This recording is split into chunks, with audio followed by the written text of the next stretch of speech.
इसीलिए अल्लाह ताला कुरान में कहता है, ज़हरल फसादु फिल बर्रि वल बहरी बिमा कसबत अयदीन नास।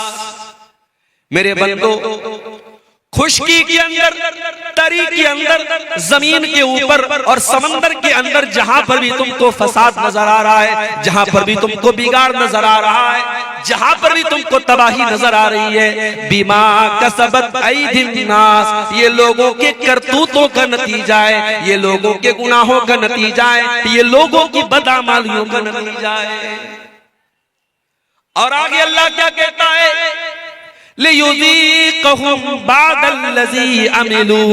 मेरे बंदो, ये मुसीबतें जो तुम देख रहे हो, ये आफतें जो तुम देख रहे हो, ये परेशानियां जो तुम देख रहे हो, ये तुम्हारे बाज़ अमाल की सजा है, ये हर गुनाह की सजा नहीं है। अगर अल्लाह हर गुनाह की सजा दे दे, मा तरका अला ज़ारिहा मिन दाब्बा, तो जमीन के ऊपर कोई जानदार ही बाकी न बचे।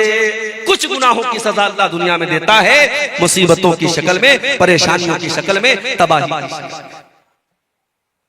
इसका मतलब यह हुआ कि कायनात में जहां पर भी बिगाड़ नजर आ रहा है, उसके पीछे रीजन क्या है, कारण क्या है, वजह क्या है? इंसान के गुनाह है, इंसान की नाफरमानियां है। और आगे बढ़िए, कुरान का पहला पारा उठाइए, वकुलना या आदम उस्कुन अंत व ज़ौजुकल जन्नह फकुला रगदन मिन हैसु शि'तुमा वला तक़रबा हाज़िहि शजरा। ऐ आदम, जन्नत में आराम से अपनी बीवी के साथ, हव्वा के साथ तुम रहो, जो चाहे खा लो, जो चाहे पी लो, जहां चाहे मौज मस्ती करो, लेकिन ऐ आदम है हव्वा, इस पेड़ के करीब न जाना, इस दरख्त के करीब न जाना। अल्लाह ने मना कर दिया एक पेड़ के बारे में, इस पेड़ के करीब मत जाना। अब हमारा नौजवान क्या पूछता है, शेख साहब उस पेड़ का नाम क्या था, तुझे खाना है क्या? क्यों पूछता है? हमारी आदत है फजूल सवालात करने की, जिस सवाल का कोई मकसद नहीं वो सवाल करते हैं। आदम अलैहिस्सलाम को अल्लाह ताला ने एक पेड़ के करीब जाने से मना किया। पेड़ किस चीज का था, इसका क्या मतलब है? अल्लाह ने पेड़ का नाम नहीं लिया है, हमें जानने की जरूरत भी नहीं। अल्लाह ने कहा आदम ऐ हव्वा, इस पेड़ के करीब न जाना, अगर जाओगे फतकूना मिनज़्ज़ालिमीन, तो तुम जालिमों में से हो जाओ। फ़अज़ल्लहुमा अश-शैतानु अन्हा फ़अख़रजहुमा मिम्मा काना फ़ी। शैतान ने हमारे बाप आदम को और हमारी माँ हव्वा को, दोनों को बहका दिया। अवाम में ये बात मशहूर है कि इब्लीस ने हजरत हव्वा को बहकाया और हजरत हव्वा ने आदम को बहकाया। ये गलत बात है, ये कुरान के खिलाफ बात है। कुरान कह रहा है दोनों को बहकाया, दोनों की कॉमन गलती थी, सिर्फ हव्वा की गलती नहीं थी, ये आदम की भी गलती थी, ये हजरत हव्वा की भी गलती थी। अच्छा, शैतान ने ऐसे ही डायरेक्ट जाकर नहीं बहका दिया, शैतान दोस्त बन के आया, शैतान हमदर्द बन के आया और कहा ऐ आदम ऐ हव्वा, मैं तुमको एक पेड़ के बारे में बताता हूं, उस पेड़ के फल को अगर तुम खा लोगे, ऐ आदम ऐ हव्वा, तुम हमेशा हमेश के लिए जन्नत में रहोगे, हमेशा हमेश के लिए तुम जन्नत में रहोगे या फरिश्ते बन जाओगे। गौर करो, शैतान हमारे बाप आदम को बहका भी रहा है तो क्या कह के बहका रहा है?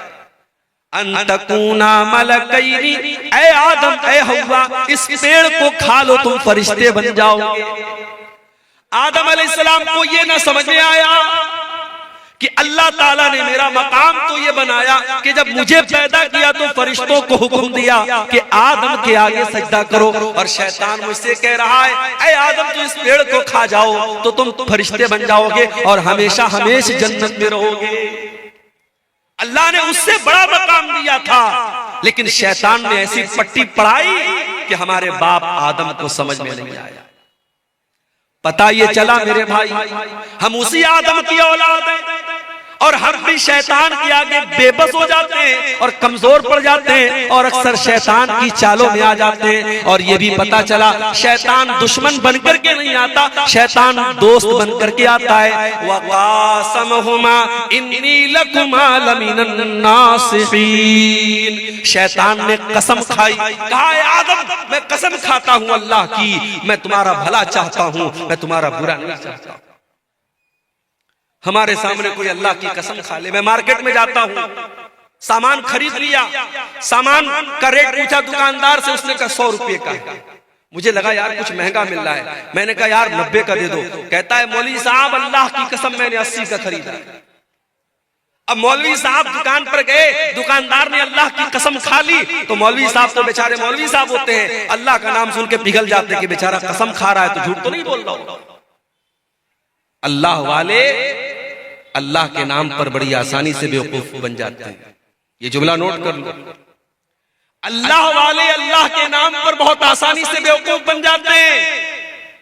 हैदराबाद जैसी सरजमीन पर मैं गया, वहां लोगों ने बताया मौलवी साहब बड़ी बड़ी दाढ़ी वाले और माथे पर सज्जे का निशान रखने वाले आज बिजनेस में हालत ये है, लाखों और करोड़ों का लोगों का माल लेकर के बैठे हुए हैं, दुकान बंद करके गायब है और लोग परेशान हैं। कितने लोगों ने माल बेचा है, पैसा लेने के लिए जा रहे तो दुकान बंद है, दाढ़ी इतनी बड़ी है और सज्जे का निशान इतना बड़ा है। आदमी धोखा खा गया कि इतना नेक इंसान है, ये तो फ्रॉड नहीं करेगा, ये तो धोखा नहीं करेगा। मेरे भाइयों अल्लाह वाले अल्लाह के नाम पर बड़ी आसानी से बेवकूफ बन जाते।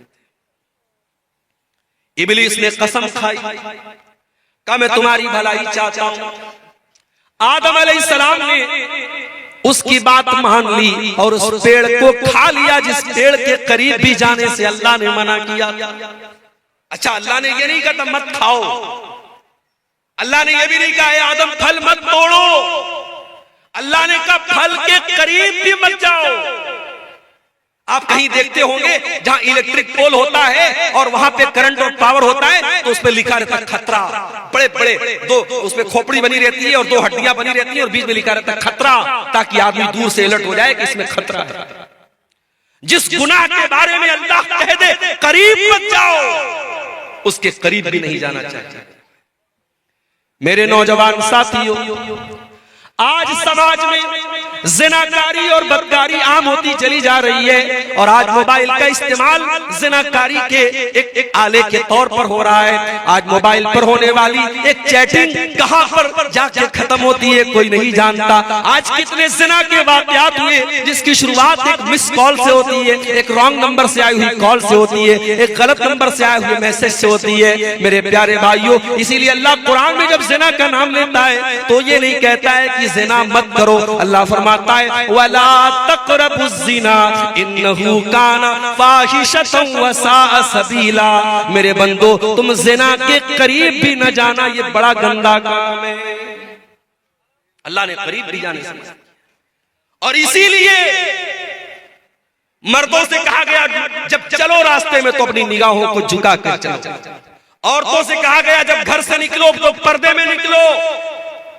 अपने घर में अपने भाई के सामने, अपने बाप के सामने, अपने महरम रिश्तेदार के सामने भी औरत से कहा गया वल यज़रिबन बिखुमुरिहिन्ना अला जुयूबिहिन्ना, अपने दुपट्टे को अपने सीने पर रखो, अपने सीने को खुला मत रखो। क्यों मेरे भाई?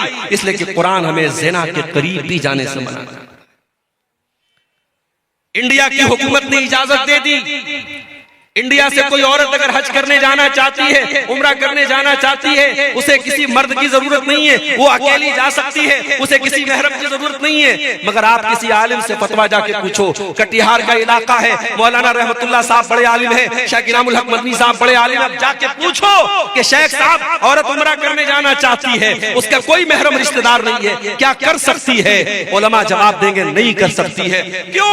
आज के दौर में कोई पुराने जमाने की तरह सफर नहीं हो रहा रहा है, घोड़े पे सफर नहीं हो रहा है, ऊंट पे सफर नहीं हो रहा है, फ्लाइट का सफर है। बागडोगरा और कलकत्ता से आप फ्लाइट पकड़े और डायरेक्ट आप सऊदी अरब पहुंच जाए, रियाद पहुंच जाए, 4 घंटे में आप सऊदी अरब पहुंच जाए। आज के दौर में तो कोई खतरा नहीं है, मगर उलमा जवाब यही देंगे कि ये कुरान, ये नबी का हुक्म है, ये शरीयत का हुक्म है, हमें इसमें मंतिक नहीं लगाना है, हमें इसमें लॉजिक नहीं लगाना है। औरत को अगर उम्रा करना है, हज करना है, तो उसका कोई महरम रिश्तेदार होना चाहिए या उसका शौहर होना चाहिए। मेरे प्यारे साथियों, क्यों इस्लाम ने ये हुक्म दिया? इसलिए कि इस्लाम जिना के करीब भी जाने से हमें मना करता है।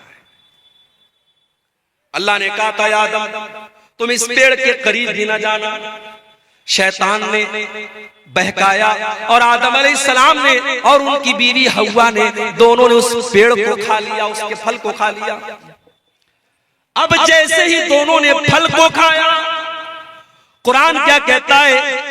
फलम्मा ज़ाक़ा अश-शजरता बदत लहुमा सौआतुहुमा व तफ़िका यक़सिफ़ानी अलैहिमा मिन वरक़िल जन्ना। दोनों ने जब उस पेड़ को खा लिया तो दोनों के बदन से कपड़े उतर गए और दोनों नंगे हो गए। हमारे बाप आदम भी नंगे हो गए, हमारी माँ हव्वा भी नंगी हो गई। हाय हाय, अब जैसे नंगे हुए, अच्छा इसका मतलब कि जन्नत में कपड़ा था, इसका मतलब कि जन्नत में कपड़ा था, दोनों कपड़ा पहने हुए थे,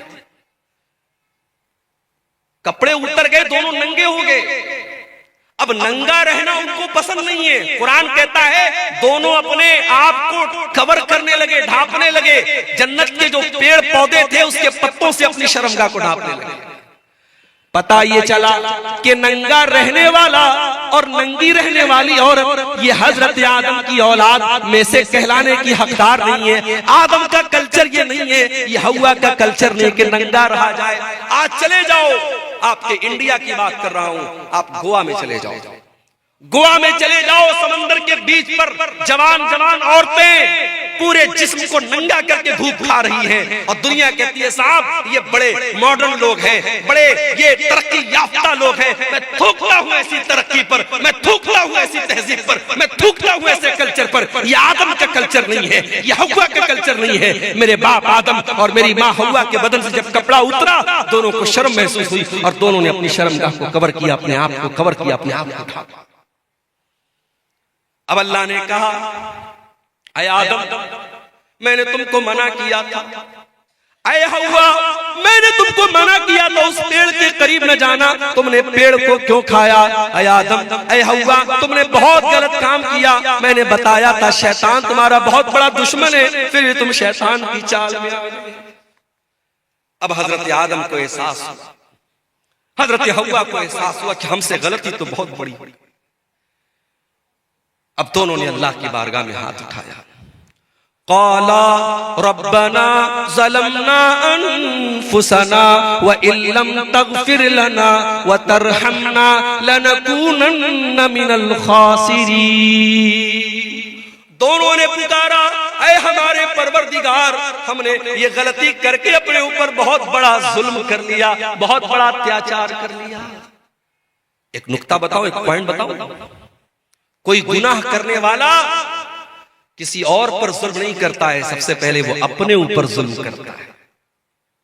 जो हराम काम करता है, जो जिना करता है, जो शराब पीता है, जो जुआ खेलता है, जो नमाज नहीं पढ़ता है, जो अल्लाह को नाराज करने वाला कोई भी काम करता है, वो सबसे पहले अपने ऊपर अत्याचार करता है, अपने आप को हलाकत में डालता है। हमारे बाप आदम की दुआ हमें ये सबक दे रही है, रब्बना ज़लमना अनफुसना, ऐ हमारे परवरदिगार हमने अपने जान के ऊपर जुल्म किया है, व इल्लम तग़फिर लना व तरहमना, और अल्लाह अगर तूने हमें माफ न किया और तूने हमको नहीं बख्शा, तूने हम पर रहम न किया, लनकूनन्न मिनल खासिरीन, ऐ अल्लाह हमसे ज्यादा खसारे वाला, हमसे ज्यादा नुकसान वाला कोई नहीं होगा। अल्लाह ने तौबा कबूल की। देखो गलती तो इब्लीस ने भी की थी। अल्लाह ने इब्लीस से कहा था आदम को सजदा करो, इब्लीस ने कहा मैं नहीं करूंगा, इब्लीस ने सजदा नहीं किया। गलती इब्लीस ने भी की, गलती आदम ने भी की, मगर इब्लीस का तरीका यह है कि गलती करके ढिठाई करो, चोरी करके सीना जोरी करो, गुनाह करके गुनाह की दलील दो। और आदम का तरीका यह है, गुनाह हो जाए, गलती हो जाए, खता हो जाए, अल्लाह से माफी मांग लो। मेरे भाइयों, अब जो आदम की औलाद है, जो आदम से अपना रिश्ता जोड़ता है, उससे अगर कभी गुनाह हो जाए तो वो तौबा कर ले। इसीलिए अल्लाह के प्यारे नबी फरमाते हैं, कुल्लु बनी आदम खत्ताउन व खैरुल खत्ताइन अत-तव्वाबून। ऐ आदम की औलाद, तुम सबके सब गुनहगार हो, तुम सबके सब खताकार हो। आदम का हर बेटा खताकार है, हव्वा की हर बेटी खताकार है। अगर कोई कहता है साहब, मौलवी साहब मैंने आज तक कभी कोई गुनाह नहीं किया है, झूठ बोल रहा है। कोई ये दावा कर ही नहीं सकता उसने कभी कोई गुनाह नहीं किया। हर इंसान के दामन पे कुछ न कुछ धब्बे जरूर है मेरे भाई। ये अलग बात है, किसी के धब्बे नजर आते हैं और कोई चमकीला कपड़ा पहन के और व्हाइट कलर का कुर्ता पहन के और बेहतरीन टोपी लगा के निकलता है, उसका कपड़ा और उसका उजला कपड़ा उसके दामन के स्याह उसके कारनामों को छुपा लेता है। मगर दामन सबका गंदा है मेरे प्यारे भाइयों। अल्लाह के नबी कह रहे हैं, आदम के तमाम बेटे खताकार हैं, लेकिन हाँ, सबसे बेहतरीन खताकार वो है अत-तव्वाबून, जो खूब तौबा करता हो, जो खूब अल्लाह से माफी मांगता हो। मेरे प्यारे साथियों, गुनाह हो सकता है, गुनाह करने के बाद इंसान को तौबा करनी चाहिए। जानते हो, गुनाहों की वजह से दुनिया में जितनी कौमें तबाह हुई, सब गुनाह की वजह से तबाह। कौमें आद का नाम सुना है? अरे आज ये दुनिया की वो ताकतें जो गरीब मजबूरों को मार रही है, बेकसूरों को मार रही है, जाके बता दो उनसे कभी दुनिया में कोई कौम आद भी आई? ऐसी कौम थी कि बड़े बड़े पहाड़ों को काट के मकान बनाती थी, और कौम आद के लोग कहते थे मन अशद्दु मिन्ना कुव्वा, हमसे पावरफुल कोई नहीं है, हमसे ताकतवर कोई नहीं है, हमसे शक्तिशाली कोई नहीं है। जानते हो अल्लाह ने अंजाम क्या किया? फ़अम्मा आदुन फ़उहलिकू बित्ताग़िया। अल्लाह ने ऐसा अज़ाब भेजा कि आसमान से कौम आद के ऊपर ऐसी चिंगाड़ की आवाज आई, ऐसी आवाज आई, उन आवाज को सुन करके उनके कान के साथ साथ उनके दिल भी फट गए, उनके कलेजे फट गए और वो वहीं पर मर गए। ऐसी आवाज आई आसमान से, अपने आप को ताकतवर कहने वाले कौम आद, उनके कलेजे फट गए और वो मरे पड़े रहे। वअम्मा समूदु फ़उहलिकू वअम्मा आदुन फ़उहलिकू बिरीहिन सरसरिन आतिया सख्खरहा अलैहिम सबअ लयालिन व थमानियत अय्यामिन हुसूमन फतरल कौम फीहा सरा। कौमे समूद के ऊपर अजाब आया, आसमान से आवाज आई, और कौमे आद के ऊपर क्या अजाब आया? अल्लाह ने 8 दिन लगातार ऐसी हवा चलाई, पटक पटक के अल्लाह ने मारा, और कौमे आद के लोग जमीन पे ऐसे मरे पड़े थे, उनकी खोपड़ी अलग है, उनका धड़ अलग है, उनका सर अलग है। अल्लाह कहता है खजूर के सड़े हुए तरों की तरह जमीन पे पड़े थे। ये अंजाम कौमे आद का हुआ।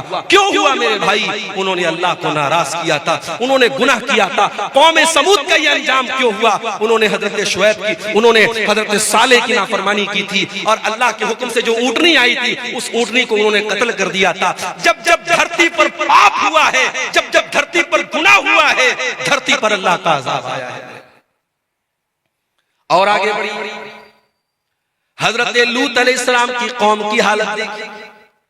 ये आने वाले मुसाफिरों को लूट लिया करते थे, ये डाका डाला करते थे, और ये अपनी औरतों के बजाय मर्द मर्द के साथ अपनी शहवत पूरी करता था, मर्द मर्द से जिस्मानी ताल्लुक कायम करता था। ये इग़लाम बाजी किया करते थे, ये लौंडे बाजी किया करते थे, ये मर्द मर्द के साथ नाजायज काम किया करता था।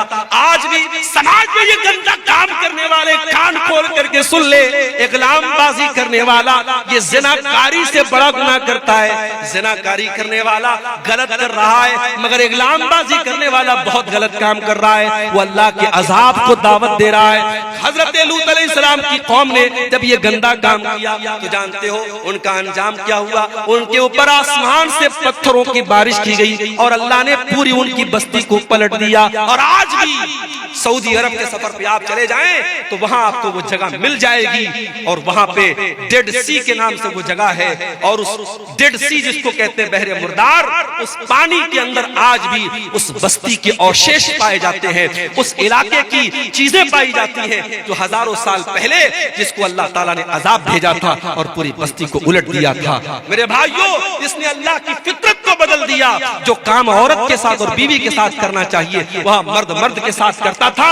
अल्लाह ने उसकी सजा क्या दी? अल्लाह ने आसमान से पत्थर बरसाया और पूरी बस्ती को उलट दिया। और आगे शुएब अलैहिस्सलाम को देखिए, उनकी कौम क्या करती थी?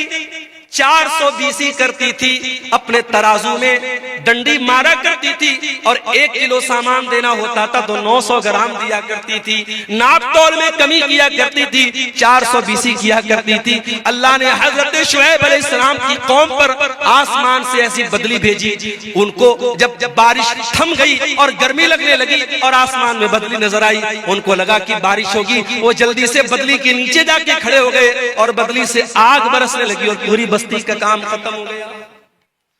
अल्लाह ताला ने ऐसा अजाब भेजा हजरत शुएब की कौम पर। मेरे भाइयों, इतिहास बताता है, कौमों की तारीख बताती है, जब जब धरती पर अल्लाह की नाफरमानी हुई है, गुनाह हुआ है, अल्लाह का अजाब आया है। इसीलिए अल्लाह कुरान के 20वें पारे के लास्ट में फरमाता है, फकुल्लन अखज़ना बिज़ंबिही फमिनहुम मन अखज़तहु सैहतु वमिनहुम मन अरसलना अलैहि हासिबा वमिनहुम मन खसफना बिहिल अर्दा वमिनहुम मन अगरकना। मेरे बंदो, हमने हर कौम को जिसको हलाक किया उसके गुनाह की वजह से हलाक किया। किसी के ऊपर आसमान से पत्थर बरसाया, किसी के ऊपर आसमान से आवाज आई और किसी को जमीन में धंसा दिया और किसी को समंदर में डुबा डुबा के मार दिया। एक साहब थे, उनका नाम था फिरौन। वो क्या करता था? बच्चों को मरवा देता था, बच्चों को मरवा देता था। अच्छा, फिरौन का नाम हम सुनते हैं, कहते बड़ा जालिम। और इस्राइल का नाम आता है तो हमारे कुछ लोग यूट्यूब पर और ट्विटर पे कहते हैं आई स्टैंड विद इस्राइल, मैं इस्राइल के साथ खड़ा। अरे जालिमों, ये बहस छोड़ दो। इस्राइल में जुल्म किसके ऊपर हो रहा है? किस कम्युनिटी पर हो रहा है? किस कौम पर हो रहा है?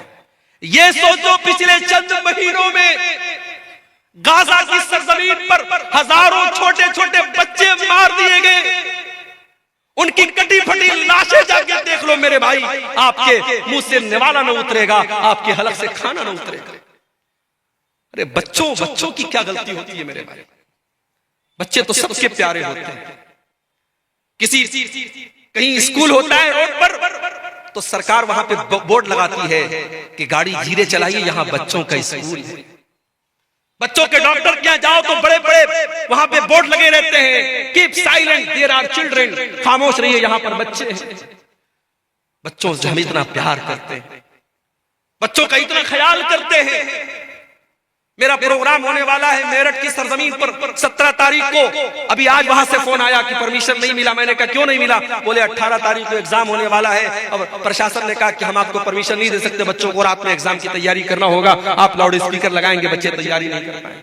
इतना बच्चों का लोग ख्याल करते हैं।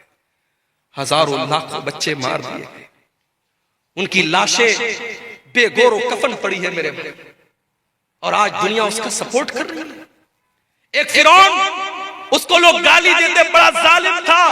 अरे फिरौन तो बच्चों को मरवाता था, बच्चियों को नहीं मरवाता था। उसको किसी ने बताया था कि तेरी हुकूमत में बच्चा पैदा होगा जो आगे चल के तेरी हुकूमत को खत्म कर देगा।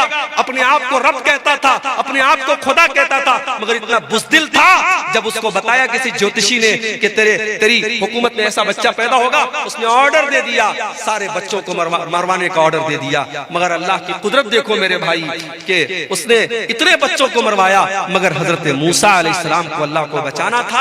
अल्लाह ने कैसे बचाया, लंबा वाकया है, मैं वो आपको उधर नहीं लेके नहीं जाना चाहता हूं। किस तरीके से फिरौन के महल में और फिरौन के पैसे से हजरत मूसा की परवरिश होती है। और यही फिरौन जब मूसा अलैहिस्सलाम उससे आके कहते हैं कि ऐ फिरौन, मैं अल्लाह का रसूल हूं, मैं रब्बुल आलमीन का रसूल हूं, तो फिरौन अल्लाह का मजाक उड़ाता है, कहता है वमा रब्बुल आलमीन, ऐ मूसा कौन रब्बुल आलमीन? मैं सबका रब हूँ, मैं जिलाता हूँ, मैं मारता हूँ। वहाज़िहिल अन्हारु तजरी मिन तहती, ऐ मूसा मैं मिस्र का बादशाह हूँ और ये बड़ी बड़ी नदियां मेरे महल के पास से गुजरती हैं। मैं इन नहरों का मालिक हूँ, मैं इन नदियों का मालिक हूँ। ऐ मूसा, तू तो ढंग से बोल भी नहीं सकता है, तू क्या मेरा मुकाबला करेगा? ऐ मूसा, कौन है तेरा अल्लाह? ऐ हामान, जल्दी से सीढ़ी लाओ, मैं चढ़ के देखूं कि मूसा का रब क्या कर रहा है, मूसा का अल्लाह क्या कर रहा है। उसने अल्लाह का मजाक उड़ाया, उसने मूसा के रब का मजाक उड़ाया। अल्लाह ने अंजाम क्या किया? उसी फिरौन को जो अपनी हुकूमत पर बड़ा नाश किया करता था, अल्लाह ने पानी में डुबो डुबो करके मार दिया। वमिनहुम मन अगरकना, हमने बहुत सारे लोगों को जमीन में डुबा डुबा के मार दिया।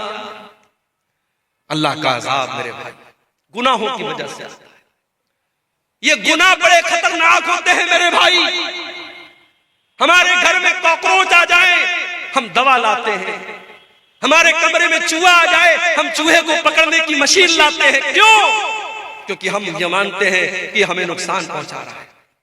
ये चूहे हमारे खाने पीने की चीजों को कतर जाएंगे, हमारे कपड़ों को बर्बाद कर देंगे, हम उनके लिए इंतजाम करते हैं। मेरे भाई, हम चूहों को भगाने का इंतजाम करते हैं, हम कीड़ों को भगाने का इंतजाम करते हैं, हम मच्छरों के लिए मच्छरदानी का इंतजाम करते हैं। और दुनिया की सबसे खतरनाक चीज है गुनाह। हम गुनाह से बचने की कोई कोशिश नहीं करते।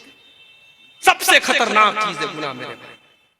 और जानते हो, गुनाह का असर बॉडी पर बाद में पड़ता है, गुनाह का असर सबसे पहले दिल पर पड़ता है। और नोट कर लो मेरी बात, मैं नौजवानों से कहना चाहता हूं, कभी खूबसूरती पर नाज मत करना, कभी अपने हुस्न पर नाज मत करना। अल्लाह को खूबसूरती और हुस्न से मतलब नहीं है, अल्लाह को तुम्हारे दिल से मतलब है। इन्नल्लाह ला यंजुरु इला सुवरिकुम व अजसामिकुम, अल्लाह के नबी फरमाते हैं, अल्लाह तुम्हारे चेहरों को नहीं देखता है, अल्लाह तुम्हारे जिस्म को नहीं देखता है, अल्लाह तुम्हारे दिल को देखता है। इसीलिए अल्लाह के नबी फरमाते हैं, इंसान की बॉडी में, इंसान के शरीर में एक हिस्सा ऐसा है, इज़ा सलुहत सलुहल जसदु कुल्लुहु, अगर वो सही है तो इंसान की बॉडी सही है, अगर वो गड़बड़ है तो इंसान की बॉडी गड़बड़ है। अला वहियल क़ल्बु, अल्लाह के नबी अपने सीने की तरफ इशारा करके फरमाते हैं, ओ लोगों, वो दिल है, वो दिल है, वो दिल है। दिल का दुरुस्त होना बड़ा जरूरी है। कयामत के दिन अल्लाह ये नहीं पूछेगा तुम फेयर एंड लवली लगाते थे कि नहीं लगाते थे, फेयर एंड हैंडसम लगाते थे कि नहीं लगाते थे, तुम फेस वॉश से अपना मुंह धुलते थे कि नहीं धुलते थे, मेरी बहनों तुम कितनी देर मेकअप करती थी आईने के सामने खड़े होकर के। अल्लाह ये नहीं पूछेगा, अल्लाह क्या तो दिल देखा जाए। इसीलिए इब्राहिम अलैहिस्सलाम दुआ करते हैं, ऐ परवरदिगार, वला तुखज़िनी यौम युबअसून यौम ला यनफ़उ मालुन वला बनून इल्ला मन अतल्लाह बिक़ल्बिन सलीम। ऐ अल्लाह, मुझे तू कयामत के दिन रुसवा न करना, मुझे तू कयामत के दिन जलील न करना। ऐ अल्लाह, कयामत के दिन ना माल काम आएगा, ना औलाद काम आएगी। ऐ अल्लाह, कयामत के दिन तो वही कामयाब होगा जो साफ सुथरा दिल लेकर के आएगा। जब इंसान गुनाह करता है तो दिल नापाक हो जाता है, दिल गंदा हो जाता है, सबसे पहले दिल पर असर पड़ता है। इसीलिए कुरान का पहला पारा उठाओ, अल्लाह ताला जब यहूदियों के गुनाहों का तस्करा करता है, जब यहूदियों की नाफरमानियों का तस्करा करता है, तो अल्लाह क्या फरमाता है, तुम्मा क़सत क़ुलूबुकुम मिन बादि ज़ालिका फ़हिय कल हिजारति औ अशद्दु क़स्वा। ऐ यहूदियों, तुमने इतने गुनाह किए, तुमने इतनी नाफरमानियां की कि तुम्हारे दिल तो पत्थरों से भी ज्यादा सख्त हो गए। व इन्ना मिनल हिजारति लमा यतफज्जरु मिनहुल अनहार, अरे पत्थर तो कुछ ऐसे भी होते हैं, पत्थर के अंदर से नहर जारी होने लगती है। व इन्ना मिनहा लमा यशक्ककु फयखरुजु मिनहुल मा, अरे पत्थर तो कुछ ऐसे भी होते हैं, पत्थर में से सुराख हो जाता है, पत्थर में से पानी निकलने लगता है। व इन्ना मिनहा लमा यहबितु मिन खशियतिल्लाह, और पत्थर तो कुछ ऐसे भी होते हैं जो अल्लाह के खौफ से झुक जाते हैं, मगर इंसान का दिल जब सख्त हो जाता है तो पत्थर से भी ज्यादा कठोर हो जाता है। गुनाह से बचाओ मेरे भाई, गुनाह इंसान के दिल को सख्त बना देता है। और याद रखो, जब गुनाह करते करते इंसान का दिल सख्त हो जाता है, फिर अब अब्दुल गफ्फार साहब 1.5 घंटे तकरीर करें, मौलाना जर्जीस साहब 2 घंटे तकरीर कर ले, मौलाना मेराज रब्बानी साहब 3 घंटे तकरीर कर ले, कोई दुनिया का बड़ा से बड़ा आलिम आ जाए और तकरीरें करता रहे, दिल की दुनिया नहीं बदलती है, क्योंकि दिल काला हो चुका है। मेरे प्यारे अल्लाह के प्यारे नबी फरमाते हैं, जब बंदा कोई गुनाह करता है, नुकितत फी क़ल्बिही नुक्ततुन सौदा, उसके दिल के ऊपर एक काले रंग का धब्बा डाल दिया जाता है, उसके दिल पर एक काले रंग का धब्बा पड़ जाता है। अगर बंदा तौबा कर लेता है और माफी मांग लेता है अल्लाह ताला से, अल्लाह उस धब्बे को इरेज कर देता है, उसे मिटा देता है, उसे साफ कर देता है। लेकिन अगर बंदा दोबारा गुनाह करता है, एक और धब्बा उसके दिल पे डाल दिया जाता है। जब गुनाह पर गुनाह करता चला जाता है, हत्ता तालुआ कल्बहू, यहाँ तक के पूरा का पूरा दिल काला हो जाता है। और जब दिल काला हो जाता है तो अल्लाह के नबी फरमाते हैं, फिर दिल के ऊपर एक कवर चढ़ जाता है, एक लेयर चढ़ जाती है, और ये वही लेयर है जिसका तज़किरा कुरान के 30वें पारे में अल्लाह फरमाता है, कल्ला बल राना अला कुलूबिहिम मा कानू यक्सिबून। मेरे बंदो, तुम्हारे गुनाहों की वजह से तुम्हारे दिलों के ऊपर पर्दा पड़ जाता है। गुनाहों से अपने हाथ को बचाओ। और जानते हो, गुनाह का एक नुकसान और है, गुनाह करने से इंसान की रोजी रोटी पर भी असर पड़ता है। दुकान अच्छी नहीं चल रही है, कारोबार में मंदी हो रही है, जो बिजनेस में हाथ लगा रहे हो बिजनेस सही तरीके से नहीं चल रहा है, जरा गौर कर लेना, जरा जायजा ले लेना, जरा ध्यान देना, कहीं कोई गुनाह तो नहीं कर रहे हो, रात में बैठ के शराब तो नहीं पी रहे हो, कहीं ज़िनाकारी में तो नहीं लगे हो, किसी नाजायज लड़की के साथ कहीं नाजायज ताल्लुक तो नहीं कायम करके रखा है, कहीं मोबाइल पर किसी से गंदी चीजें तो नहीं शेयर कर रहे हो। अगर कोई गुनाह कर रहे हो तो आपकी रोजी रोटी पर भी उसका असर पड़ेगा। अल्लाह कुरान में कहता है, ज़रबल्लाहु मसलन क़रियतन कानत आमिनतन मुतमइन्नतन यातीहा रिज़्क़ुहा रग़दन मिन कुल्लि मकान। अल्लाह ताला मिसाल दे रहा है एक बस्ती की। बस्ती बड़े चैन से, बड़े अमन से रहा करती थी, और बस्ती वाले चैन से खाते पीते थे। फ़अज़ाक़हल्लाहु लिबासल जूइ वल खौफ़ि बिमा कानू यस्नऊन। जब बस्ती वालों ने गुनाह करना शुरू किया, अल्लाह ने रोजी रोटी का रास्ता बंद कर दिया और उस बस्ती के लोग भूखे मरने लगे। आप कहते हैं मौलवी साहब हमारे यहाँ सैलाब आ जाता है, बाढ़ आ जाती है, खेती बर्बाद हो जाती है। कुरान कहता है जरा अपने अमाल का जायजा ले, जरा अपने करतूतों का जायजा ले। जब तू गुनाह करेगा तो तेरी रोजी रोटी पर भी असर पड़ेगा। अब यहाँ एक सवाल पैदा हुआ, शेख साहब हमारे गांव में एक ब्याज खोर आदमी ब्याज का धंधा करता है, बड़ा पैसा कमा रहा है, बड़े मकान बना रखे उसने, बड़ा नाम है उसका, फॉर्च्यूनर लेके चलता है, मर्सिडीज लेके चलता है, कटिहार से गुजरता है, लोग सलाम करते हैं।